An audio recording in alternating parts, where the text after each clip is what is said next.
Hi friends, எல்லோரும் எப்படி இருக்கீங்க? நல்லா இருக்கீங்களா? நாங்களும் நல்லா இருக்கோம். இது வெள்ளிக்கிழமை ஈவினிங் எடுத்திருந்த வீடியோ தான். நம்ம எப்பயும் போல் விநாயகர் வச்சுட்டு சாமி கும்பிட்டுக்கலாம். அதுக்கு முன்னாடி காலையில் கோலம் போட்டுட்டு சாமி கும்பிட்ட கிளிப்பிங் முன்னாடியே ஒரு வீடியோவாக கொடுத்துருந்தேன். அது அந்த மீஷோவில் ஆர்டர் போட்டிருந்தேன்ல, அந்த சங்கு சக்கரம் அந்த இது வச்சு சாமி கும்பிட்டுருந்தது. அதுக்கப்புறம் ஈவினிங் நிலைவாசல்லாம் தொடச்சி விட்டுட்டு கோலம்லாம் போட்டுட்டு எப்பயும் போல் நம்ம விநாயகர் எடுத்து வெளியில் வச்சுட்டு சாமி கும்பிட்டுக்கலாம். வாங்க வீடியோக்குள்ளே போகலாம். நம்ம சேனலுக்கு சப்ஸ்கிரைப் பண்ண எல்லாத்துக்கும் ரொம்ப ரொம்ப நன்றி. இதே மாதிரி தொடர்ந்து சப்போர்ட் கொடுங்க. இப்போ நிறையா நியூ சப்ஸ்கிரைபர்லாம் வந்திருக்கீங்க. அவங்க எல்லாத்துக்குமே ரொம்ப ரொம்ப தேங்க்ஸ். அதுக்கப்புறம் நம்ம கோலம் போட்டுட்டு அதுக்கப்புறம் என்னென்ன வேலைகள் செய்யலாம் அப்படின்னு சொல்லிட்டு பார்க்கலாம். அப்படியே வாங்க கோலம் போட்டுட்டு ஏதாவது நம்மளுக்கு யூஸ்ஃபுல்லான விஷயங்கள் பற்றி பேசலாம். எப்பயுமே நம்மளுக்கு சேமிப்பு முக்கியன்றதும் போக முடிஞ்சளவு செலவுகளை எப்படி குறைக்கலாம் அப்படின்னு சொல்லிட்டு பார்க்கலாம். நம்ம எப்பயுமே வீட்டில் இருக்கிற பெண்கள் வீட்டு வேலை செஞ்சு முடிச்சுட்டு அதுக்கப்புறம் குடும்பத்துக்குன்னு நம்மளுக்கு ஃபேமிலி செலவுக்கு தர்ற பணம் வச்சுருப்போம். அதை நம்ம முடிஞ்சளவு வீட்டு செலவுகள் மளிகை சாமான் எல்லாமே வாங்கிட்டு மீதம் இருக்கிறத நம்ம எப்படியாவது சேவிங்ஸ் வச்சுக்கணும் அப்படின்னு சொல்லிட்டு நினப்போம். அது இல்லாமல் நம்ம மோஸ்ட்லி பணம் எப்பயுமே சேமிப்பு பண்ணணும் அப்படின்னு நினைக்கிறது தப்பு கிடையாது. அதே மாதிரி முடிஞ்சளவு என்னென்ன செலவுகள் நம்ம கம்மி பண்ணிக்கலாம் அப்படின்னு நினச்சோன்னா அதுவே பெரிய நம்மளுக்கு ஒரு அமௌண்ட் ஏதாவது கையில் நிற்கிறதுக்கு உதவியாக இருக்கும். உதாரணத்துக்கு சொல்ல போனோன்னா நான்லாம் ஃபஸ்ட்டில் அந்த தையல் ரொம்ப அவ்வளோவா கற்றுக்கல. ஓரளவு எனக்கு என்னோடய ட்ரெஸ்ஸு பாப்பாவுக்கு எல்லாத்துக்குமே சேரீலேருந்து அந்த மாதிரி தைக்கிற அளவுக்கு எனக்கு கற்றுக்கிட்டேன். அப்புறம் யூடியூப்லேயுமே வீடியோ இதை பார்க்குறப்ப அந்த மாடல் ஏதாவது தைக்கிறது டவுட் இருந்தால் அந்த மாதிரி கிளியர் பண்ணி தைச்சிக்குவேன். அந்த மாதிரி முன்னாடிலாம் தையல் கிளாஸ் போகாமல் தெரியாமல் இருந்தப்பெல்லாம் அதுக்கே நிறையா எனக்கு செலவாகும். எனக்கு பிள்ளைங்களுக்கெலாம் தைச்சிட்ருக்கப்ப அந்த மாதிரி இல்லாமல்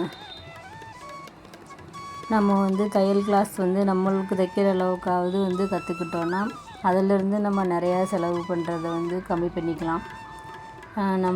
நம்மளுக்கு புடவை ஓரம் அடிக்கிறது இல்லைன்னா வீட்லேயுமே நம்மளுக்கு பிடிச்சி தைக்கிறது அந்த மாதிரி நிறையா பெண் குழந்தைகள் இருந்தாங்கன்னா அவங்களுக்கு நம்ம முடிஞ்சளவு சேலை இந்த மாதிரி அதெல்லாம் நம்ம இதாக ஃப்ராக்காக மாற்றி தைச்சிக்கலாம், சுடிதார் தைச்சிக்கலாம்.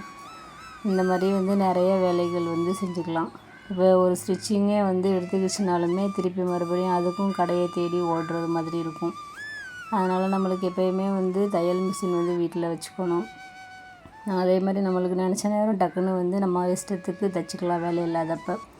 இது கடையில் கொடுத்தோன்னா அவங்களுக்கு டைமிங் சொல்கிறப்ப தான் நம்ம போய் வாங்க முடியும்.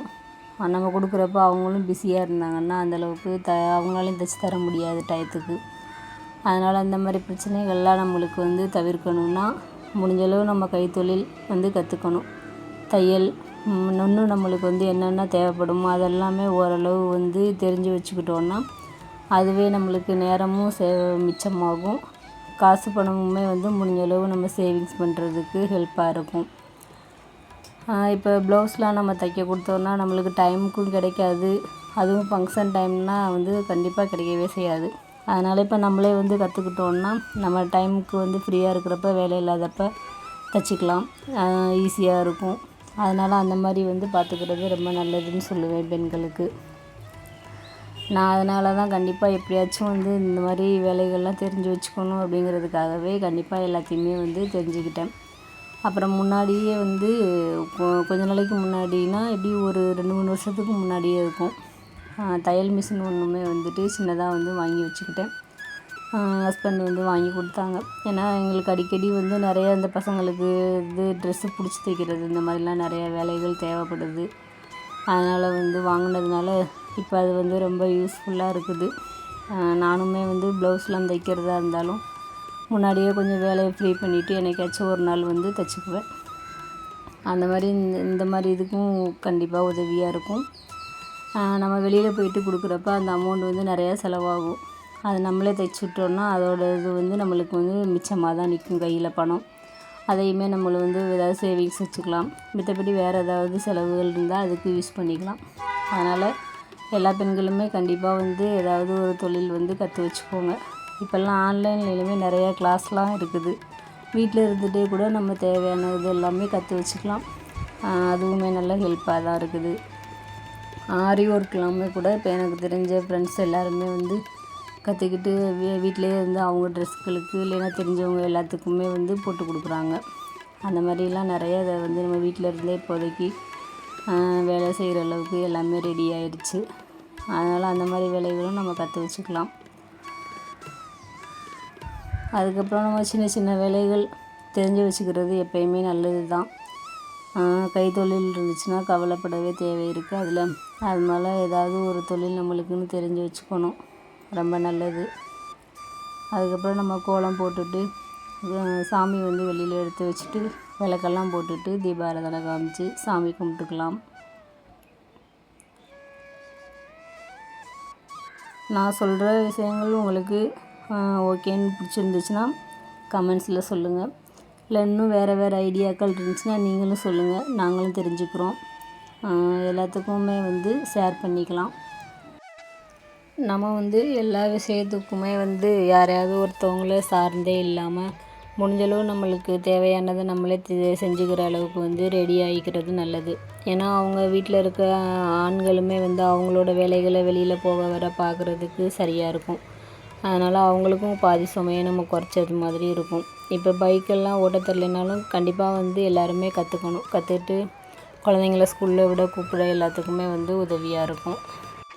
எனக்கெலாம் வந்து மேரேஜுக்கு முன்னாடிலாம் சைக்கிள் கூட ஓட்டவே தெரியாது தான். அதுக்கப்புறம் மேரேஜ் ஆனதுக்கப்புறம் குழந்தைங்கள ஸ்கூல் சேர்த்ததுக்கப்புறம் தான் கற்றுக்கிட்டேன். அதுக்கப்புறம் இப்போ பைக் ஓட்டிகிட்டு பசங்களை ஸ்கூலில் விட்டு கூப்பிட்றதுக்கு அவங்களுக்கு முடிஞ்சளவு நம்மளால் முடிஞ்ச உதவியே செய்கிறது மாதிரி இருக்கும்.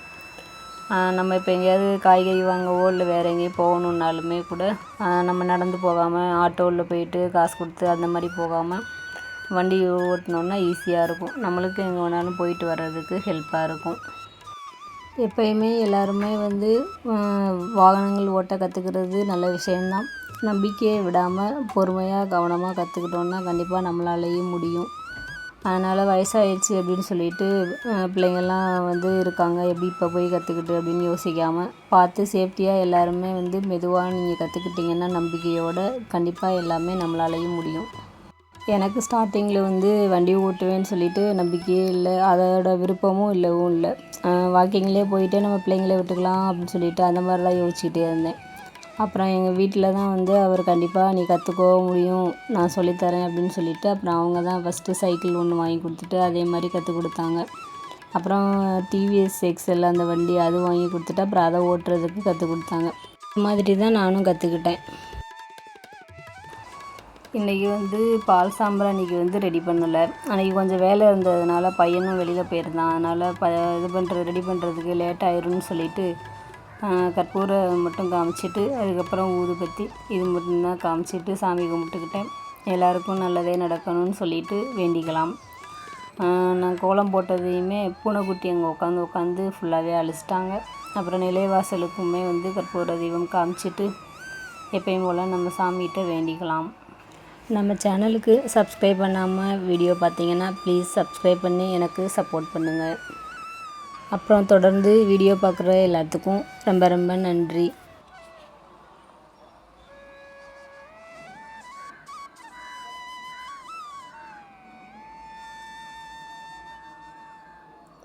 எப்பயும் போல் தான் நான் நிறையா சாமிகிட்ட எந்த வேண்டுதலுமே வச்சுக்கிறதே இல்லை. நம்மளை படைத்த கடவுளுக்கே தெரியும் நம்மளுக்கு என்ன செய்யணும்னு சொல்லிட்டு. அதனால் கடவுளே எல்லாமே உங்களோட பொறுப்பு தான், நீங்கள் சொல்கிறபடி தான் நாங்கள் நடக்கணும். அதனால் எல்லாமே நீங்களே பார்த்து எங்களுக்கு நல்ல வழி காமிங்க அப்படின்னு சொல்லிட்டு வேண்டிக்குவேன். எல்லோரும் நல்லா இருக்கணும், நாங்களும் நல்லா இருக்கணும் அப்படின்றது எப்பயும் நம்ம மனசில் சொல்கிறது தான். சொல்லிவிட்டு எப்பயும் போல் நல்லபடியாக சாமியை கும்பிட்டுக்கலாம். இவ்வளோ நேரம் நம்ம வீடியோவை பொறுமையாக பார்த்த எல்லாத்துக்கும் ரொம்ப ரொம்ப நன்றி. நம்ம வீடியோவோட எண்டுக்கு வந்துட்டோம். அடுத்த வீடியோவில் பார்க்கலாம். தேங்க்ஸ் ஃபார் வாட்சிங். தேங்க்யூ.